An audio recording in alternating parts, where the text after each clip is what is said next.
네, 안녕하세요. 모드리안 AI의 홍대우라고 합니다. 오늘 말씀드릴 주제는 이제 국가의 AI 주권에 대한 얘기이고요. 국가일 수도 있고, 기업일 수도 있고, 혹은 개인일 수도 있을 것 같습니다. 그리고 저희 회사가 하고 있는 여러 가지 지금 AI 트렌드에 대한 변화를 어떻게 따라가고 있는지에 대해서도 설명을 좀 드리고 싶고요. 혹시 네오클라우드라는 키워드를 들어보신 분 계신가요? 그 해외 미국 주식을 하시는 분은 들어보실 수도 있는데 국내에는 아직 이제 이런 부분들의 생소한 부분들이 있어서 최근 AI 씬이 어떻게 바뀌어가고 있고 기업 입장에서 그걸 어떻게 적용을 해나가려고 하고 있고 그리고 이제 여러 특히 인프라 중심적으로 일어나는 AI 씬들의 지금 이슈들 뭐 이런 것들을 몇 가지 키워드로 뽑아가지고 좀 말씀드리는 쪽으로 하겠습니다. 그 전에 혹시 몬드리안 AI 들어보신 적 있을까요? 네, 저희는 인천에 있는 유일한 AI 기업입니다. 많은 기업들이 AI로 어떤 서비스를 만들거나 뭐 이런 것들 활동을 하시는데요.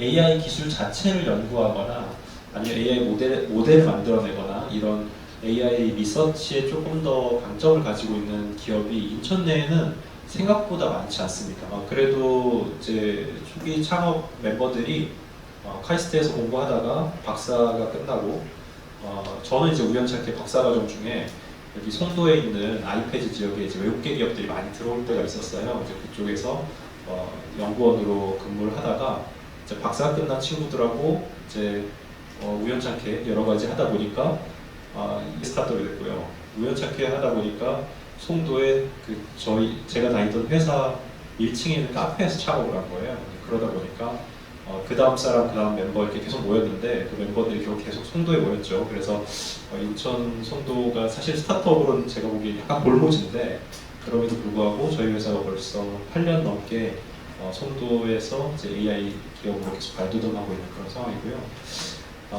저희 그 내용들 간단히 짧게 말씀드리면 클라우드 기업으로 전환하고 있습니다. 기존에는 AI 소프트웨어를 만들어드리거나 인공지능 알고리즘을 만들어드리는 역할을 하다가 지금은 이제 네이버나 AWS 같이 본격적으로 AI 클라우드를 다루겠다 해서 클라우드 기업으로 전환을 하고 있고 에이전트라고 많이 들어보셨죠? AI에 있어서 이제 LLM 모델도 있지만 여러 가지 실제 자율적으로 수행하는 모델들을 이제 보통 에이전트라고 부르는데 기업용 에이전트를 만들어드리는 일들도 하고 마지막으로는 이제 오늘 주요 주제인 AI 인프라에 대한 얘기들 좀 더 드리겠습니다. AI 인프라는 GPU 서버 뭐 이런 거 많이 들어보셨죠? 이제 아마 학생층이나 아니면 직장에서도 AI를 하려고 GPU를 사는 케이스가 꽤 많고 아니면 AI와 관계가 없으신데도 불구하고 저같이 이제 게이머 같은 경우는 GPU가 분명히 60만 원대였는데 그 다음에 100만 원 하기 시작하더니 200만 원, 400만 원, 지금 600만 원 하거든요.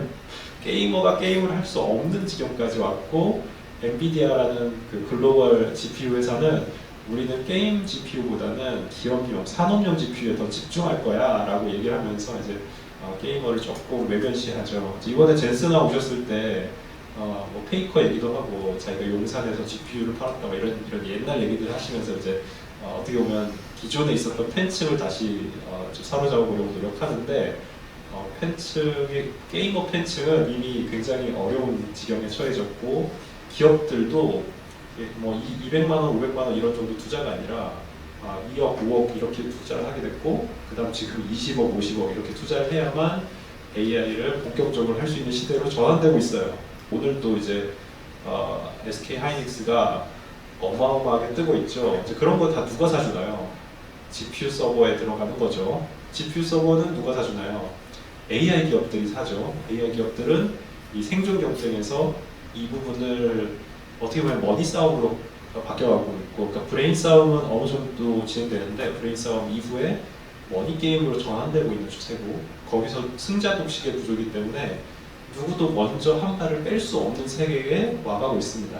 이런 이제 전반적인 사항들 오늘 좀 말씀드릴 건데, 여러분이 5년 정도 전에 스타트업을 하겠다고 생각한다면 어떤 걸 하시겠어요? 그가 플랫폼으로 이제 여러 사용자들을 모집해서 B2B 서비스, B2C 서비스 이런 걸 할 거 아니에요? 그리고 웹 서비스를 만들 거고 어쩌면 모바일을 만들고 뭐 이런 것들을 진행했겠죠. 근데 그 당시에는 소비자가 어떤 비용을 주면 서비스 제공자는 이제 어떤 서비스를 제공했을 테고, 그리고 그 서비스를 제공하는 데 있어서 인프라 비용이 뒤에 숨어져 있었을 거예요. 그러니까 우리가 소비자한테 10만 원을 받으면 그냥 어림잡아서 5만 원 정도 우리 회사에 남기고 나머지 5만 원 정도는 이제 클라우드비나 서버 인프라 비용들, 뭐 혹은 그 기타 잡비 뭐 이런 거에다가 이제 비용을 지급하는 구조죠. 그러니까 내가 받은 돈에서 내가 쓴 돈을 제외한 게 나의 마진, 영업이익, 뭐 내가 버는 돈이 되는 겁니다. 이건 너무 기본적인 경제 상식이죠. AI 시신에서는 이 경제의 일반적인 논리와 매우 동떨어지게 상황들이 벌어지고 있어요. 일단 이런 겁니다. 오픈 AI를 $30 주고 결제를 했어요. 서비스 제공자가 이제 오픈 AI죠. 여기서 서비스 다른 걸로 합시다. 오픈 AI는 모델 공급업자이기 때문에 그 앞에 뭐 다른 회사가 하나 있다고 합시다. 그 회사가 오픈 AI 가지고 취업에 대한 컨설팅을 제공하는 뭐 이런 어떤 서비스를 만들었다고 가정해 볼게요. 그러면 $30 주고 월에 결제를 하면 이 서비스 제공자가 여기서 어느 정도 돈을 주고 남은 것들이 자기 수익이 될 거라고 상상하잖아요. 근데 이 서비스 제공자는 이 AI 모델 공급업자에게 뭐 $50를 줍니다. 그러니까 자기가 버는 돈보다 모델 공급업자한테 주는 돈이 더 많은 거예요. 이게 첫 번째 넌센스죠. 두 번째, 모델 공급자가 $50를 받았잖아요. 그 $50를 가지고 클라우드 업체에게 $100를 줍니다. 좀 이상하죠? 그다음 이제 클라우드 업체는 다시 엔비디아 칩 서버 공급자한테 $150를 줘요. 그러니까 이 뒤로 가면 갈수록 돈을 더 내는 구조예요. 그러니까 소비자가 내는 돈보다 훨씬 많은 돈들이 다음 세컨 티어, 서드 티어에게 계속적으로 전이되는 구조를 가지고 있어요. 그 돈들은 다 어디서 나와요? 누군가가 돈을 내서 그걸 가지고 서비스가 돌아서 돈을 버는 구조가 아니고 그냥 돈을 낸 거잖아요. 근데 그 다음 사람은 그 다음 사람한테 또 돈을 전가하잖아요. 그 다음 사람은 그 다음 사람한테 돈을 전가하고 최종적으로 누가 제일 돈을 많이 벌었죠? 젠스망 씨잖아요. 젠스망 씨가 가만히 있어도 모든 업자들, AI 스타트업들이 계속 돈을 버는 거고, 그럼 이 과정에서 돈이 분명히 나한테 들어오지 않은 돈은 다 어떻게 했을까요? 모두가 다 투자를 받았어요. AI 신에서.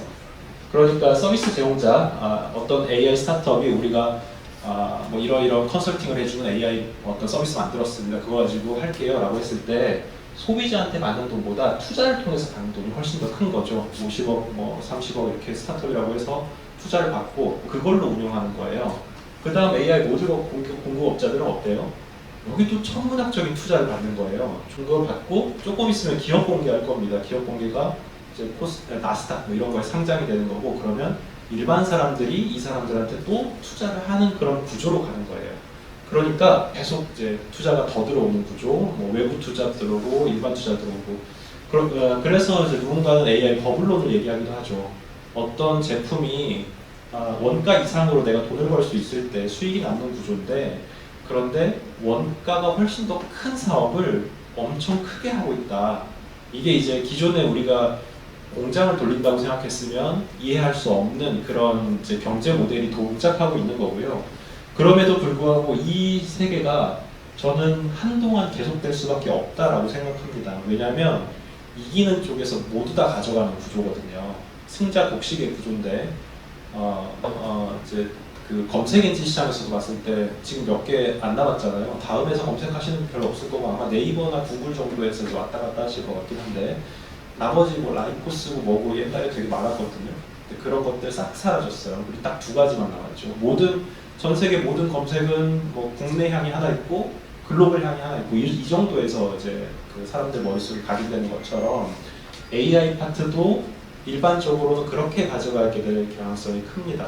그러다 보니까 이기는 쪽은 글로벌하게 돈을 다 가져가는 구조고, 지는 쪽은 하다가 졌으면 그 투자가 모두 실패해서 끝나게 되는 구조.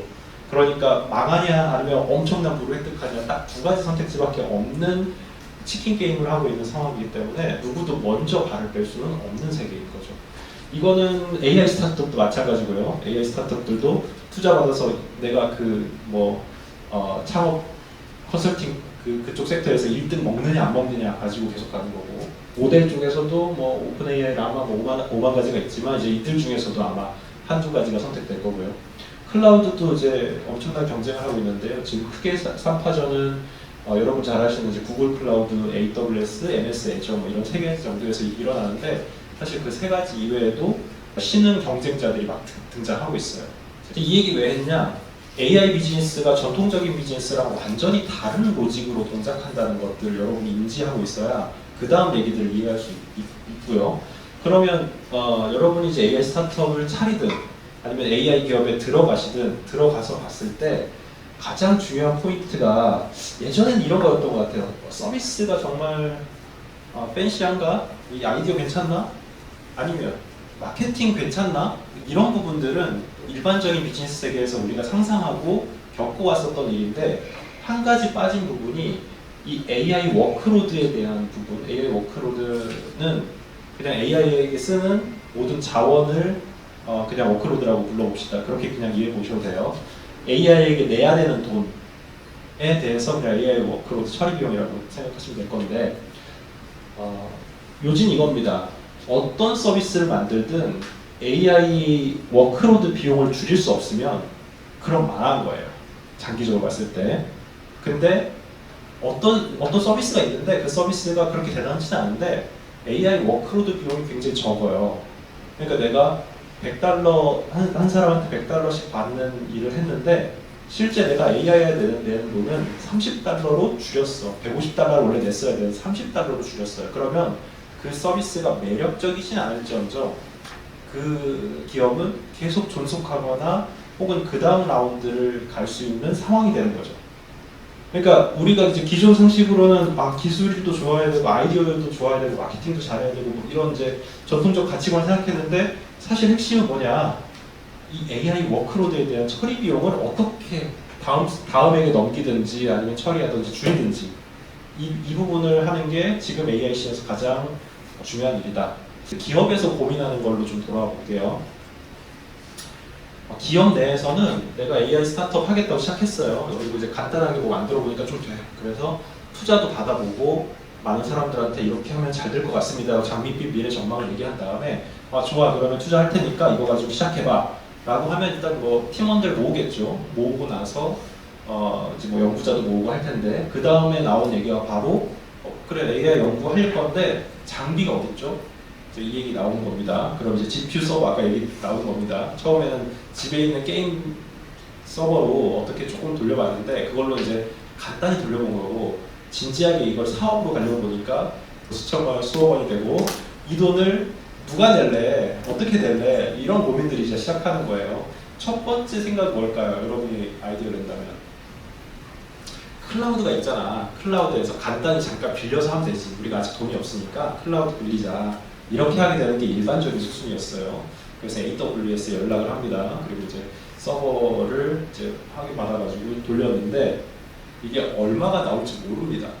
그러니까 예를 들면 웹 서버는 한 달에 얼마 내니까 뭐 몇 달이면 그럼 1년이면 이 정도 비용 나오겠지가 어느 정도 예측될 수 있거든요. 물론 서비스가 갑자기 너무 잘 돼가지고 엄청나게 많은 사람 들어와서 서버를 폭발적으로 늘려야 된다고 다른 얘기는 하지만, 개발 정도 단계에서는 이 정도 나올 거야. 이것도 비쌉니다. 비싸지만 그래도 어느 정도 예측이 가능한데, AIC는 달라요. 이게 몇 번을 돌려야 될지, 얼마나 돌려야 될지, 어느 정도 사양을 가지고 활동해야 되는지를 처음에 해보기 전까지는 종잡을 수 없어요.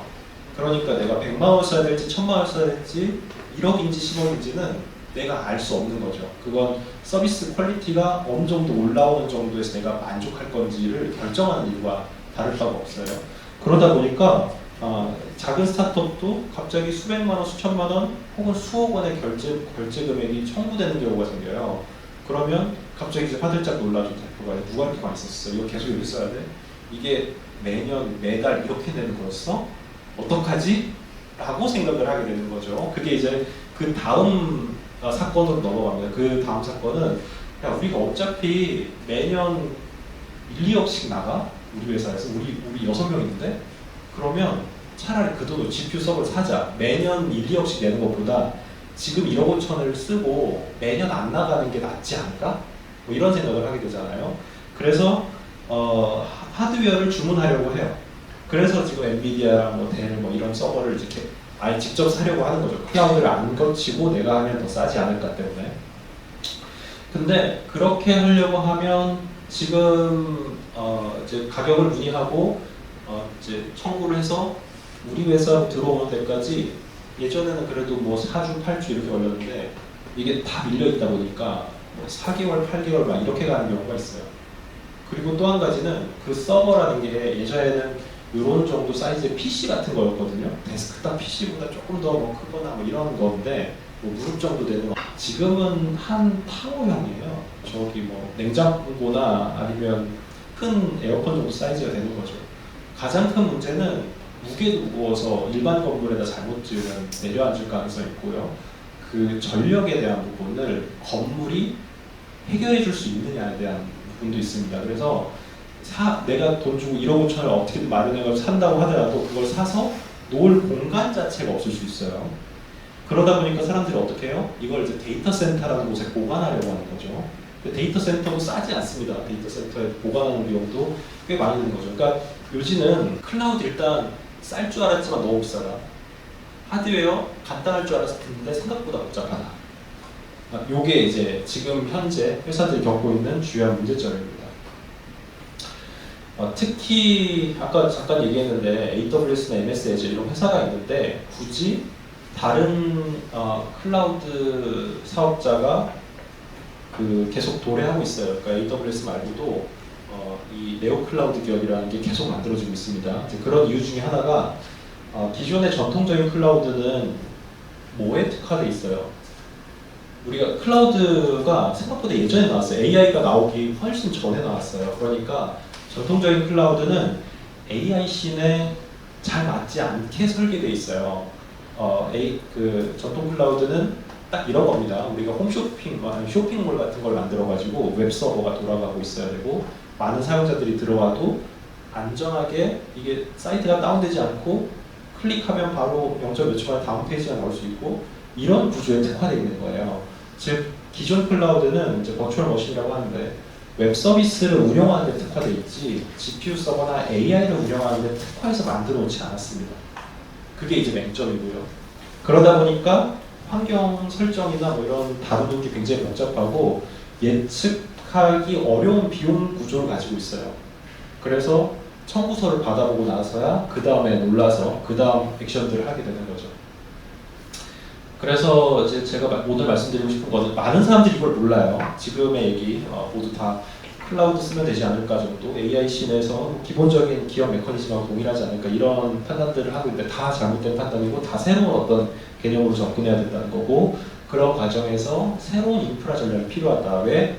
워크로드, AI 워크로드 비용을 줄이지 않으면 서비스가 어떻게 되든 간에 잘 만들었든 못 만들었든 간에 워크로드 비용이 가장 관건이다. 이런 걸로 이제 이해해 볼게요. 저희도 이제 AI 회사거든요.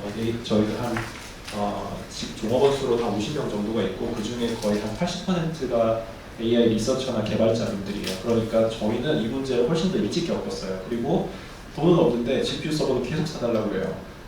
대표자 입장에서 너무 힘들고 어려운 일이에요. 이걸 안 하면 대표자로서 체면도 안 설 뿐더러 회사의 미래를 생각하지 않는 뭐 그런 느낌도 나고 왠지 책임감도 좀 부족해 뭐 이러는데 어떻게든 방법을 찾아야 되기 때문에 여러 가지 트라이를 해봤고 그 트라이 한 것 중에서 한 4가지, 5가지 정도의 전략들을 좀 말씀드릴게요. 그리고 그 전략이 제가 봤을 때는 이 시대에 AI 인프라의 워크로드 비용을 줄이는데 꽤나 유효하게 활용될 수도 있겠다라는 생각이 들어가지고 그 부분을 좀 공유 드리는 겁니다. 첫 번째는 이제 커뮤니티 클라우드라고 이름 붙였어요. 우리가 생각해 볼 거는 그럼 GPU를 계속 사잖아요. 서버를 계속 샀어요. 이거 정말 잘 활용되고 있긴 한 건가? 요거부터 저는 따져봐야 된다고 생각하거든요. 우리 회사에도 10년에 걸쳐서 계속 매년 사는데 기존 거는 좀 잘 쓰이나? 우리 회사 말고 옆 회사, 옆 회사, 옆에 기업, 뭐 병원, 어디 뭐 통신회사 5만 군데가 계속 샀잖아요. 10년간 AI가 등장하고 나서 GPU 계속 샀잖아요. 그리고 이런 구매는 국가에서 지금 더 강력하게 드라이브 하기 때문에 뭔가 연구과제를 하거나 뭘 할 때 또 혹은 이제 국가에서 아예 지원을 해주시는 경우도 많아요. 그러니까 국가적으로도 많이 사고 지자체에도 사고 뭐 이렇단 말이죠. 근데 제가 봤을 때 첫 번째는 이런 장비들, 기존에 받았던 장비들이 효율적으로 활용되고 있지 않을 가능성이 있다. 이 포인트입니다. 그러니까 사는 거는 다들 관심 있어. 근데 사는 걸 잘 쓰는지는 관심이 없어요. 왜냐면 이게 이제 IT 하시는 분들 뭐 보시면 아시겠지만 새 거는 되게 좋거든요. 신기술, 최근에 나온 거 이런 거 다 좋아하고 이미 두세 대 전 옛날 뭐 어떤 뭐 하드웨어를 정비하고 이런 거는 좀 관심 없고 옛날 일이고 좀 흥미가 떨어지죠. 이제 그런 측면에서 기존의 GPU를 보유하고 있었던 데이터 센터도 있고 대학도 있고 기업도 있고 연구기관도 또 분명히 있을 텐데 이분들이 이 자원들을 충분히 잘 활용하고 있지 않을 것 같다가 이제 제 판단이었고요. 그리고 그들이 잘 활용하지 않는 이유 여러 가지가 있는데 이게 이제 일반 범용 제품과 달라서 전문적인 엔지니어가 이걸 계속 써야 됩니다. 근데 이제 엔지니어가 없는 경우도 많아요. 예를 들면 이런 센터 같은데 GPU 서버가 어떤 과제를 통해서 들어왔다고 칩시다. 근데 처음에는 그 과제를 하는 동안은 있었어. 근데 엔지니어도 퇴사를 했을 수도 있고 아니면 그 과제가 끝났을 수도 있고 이러다 보면 장비는 남아있는데 뭔가 진행이 안 되는 케이스들이 있죠. 그래서 그런 GPU 오너들의 예전 잉여 자원들을 모두 다 모으면 꽤나 큰 자원이 될 수 있겠다라는 게 이제 저희의 어떤 판단이었어요. 그러면 이게 필요하다고 하는 AI 개발자, 스타트업 이런 사람들은 너무 비싸니까 그럼 기존에 있었던 거를 어떻게든 잘 활용만 할 수 있으면 서로 수요와 공급을 매칭시켜 주는 거잖아요. 물론 가장 최근 제품은 아닐 수 있고 가장 잘 운영되고 있는 상태는 아닐 수 있습니다. 그럼에도 불구하고 우리는 공급자와 수요자를 잘 연결해주는 클라우드 마켓플레이스를 구성하는 것만으로도 이분들이 훨씬 더 저렴하게 이제 GPU 서버들을 활용할 수 있게 되지 않을까 포인트였어요. 그러니까 간단해요. 공급자는 이제 기존에 갖고 있는 유휴 머신들을 등록해 놓고요. 저희 이제 클라우드 서비스에. 그리고 사용자는 이제 그 서버 중에 어떤 걸 그냥 씁니다. 사실 서버를 쓴다는 게 온라인으로 하는 거잖아요. 그러니까 물리적으로 어디 있는지가 그렇게까지 크게 중요하지 않잖아요.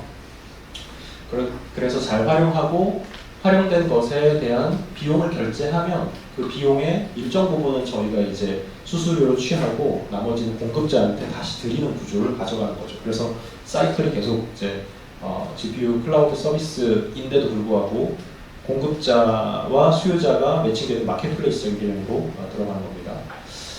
저는 이거를 쉽게 표현해서 클라우드의 에어비앤비 모델이라고 얘기해요. 에어비앤비 회사는 자기들이 호텔을 짓지 않죠. 숙박업을 하지 않고. 그런데도 불구하고 전 세계에서 가장 많은 이제 호스트들, 그러니까 자원들을 보유하고 있는 상태로 사업을 계속 영위해 나가잖아요. 그게 수요와 공급을 잘 매칭해주는 그런 일로 시작했었던 거고, 그러니까 엄청난 KPX 투자, 그러니까 자본 투자가 많이 들지 않아도 글로벌리 사업을 확장할 수 있는 수단이었다고 생각해요.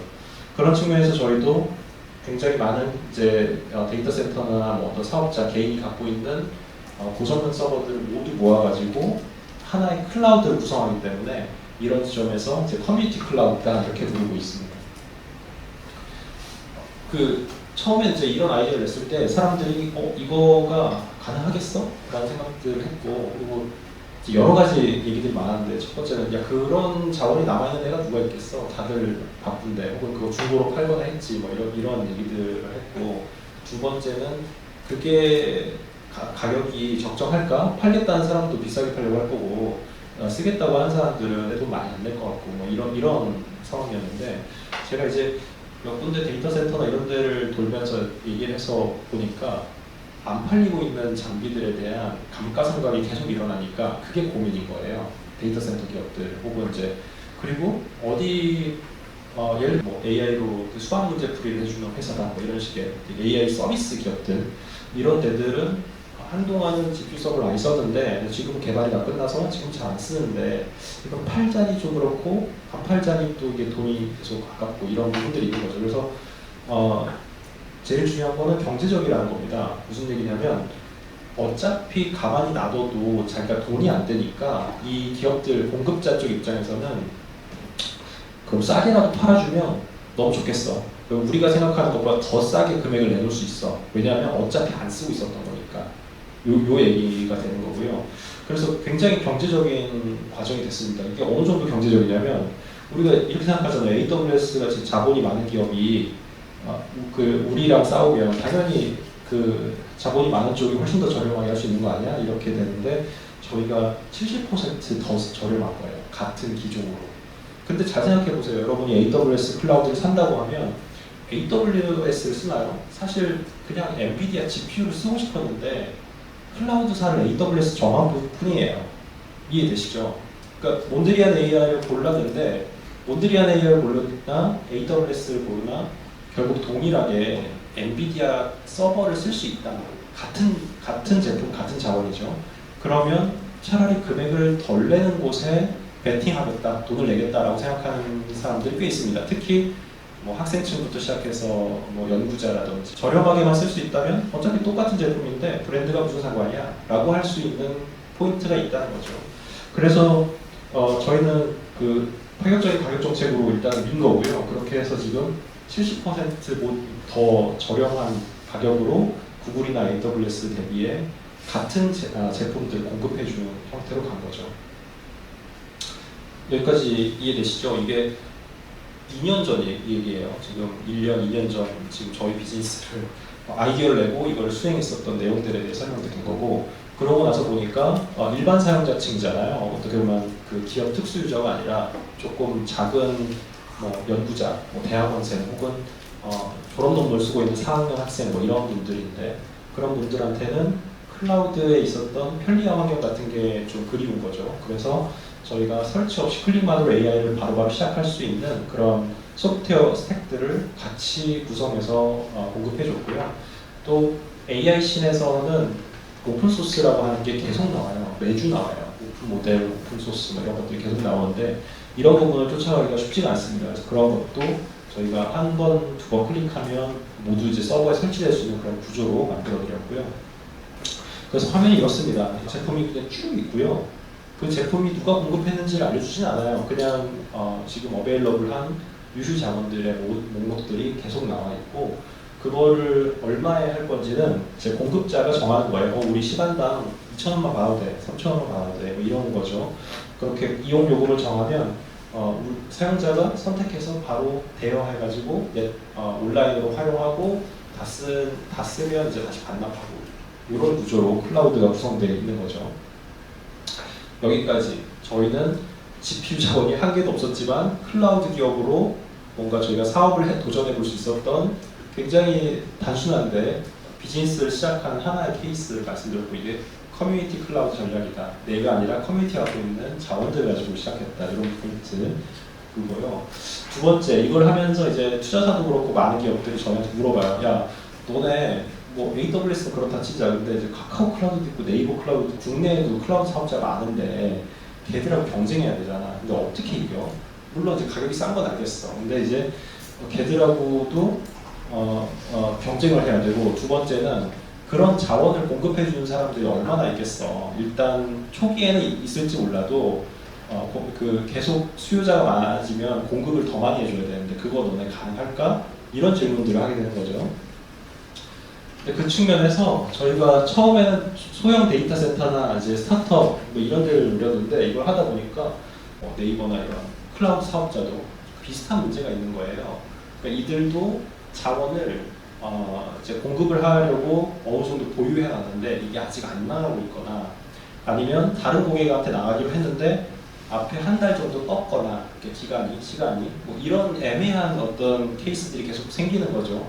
그때 우리한테 단기적으로 빌려주고 자기들이 수익을 낼 수 있으면 이 자원을 계속 돌리기만 해도 별도 수익이 더 발생하는 거니까 본인들도 이득이라는 거죠. 그래서 어떻게 보면 클라우드 사업자 경쟁 구도가 될 거라고 생각했는데 생각보다 공존 관계가 됐던 거예요. 그래서 그 기존에 본인들이 가지고 있는 클라우드 자원들을 우리 쪽에 제공을 해주고 우리는 그걸 팔아주기도 하고요. 반대로 우리가 자원을 갖고 있는 거를 클라우드 사업자들이 영업을 대신해주기도 해요. 무슨 얘기냐면 좀 큰 기업 같은 경우는 우리가 큰 자원을 임대해서 쓰려고 하는데 몬드리안 AI에 먼저 연락을 할까요? 네이버에 먼저 연락할까요? 네이버에 먼저 연락할 거잖아요. 대기업 같은 경우 대기업에서 없어 자원이. 근데 그 고객을 놓치고 싶지 않아. 그러면 본인들 이름으로 공급할 건데 근데 혹시 우리 쪽에서 공급할 자원이 있는지 물어보게 되는 거죠.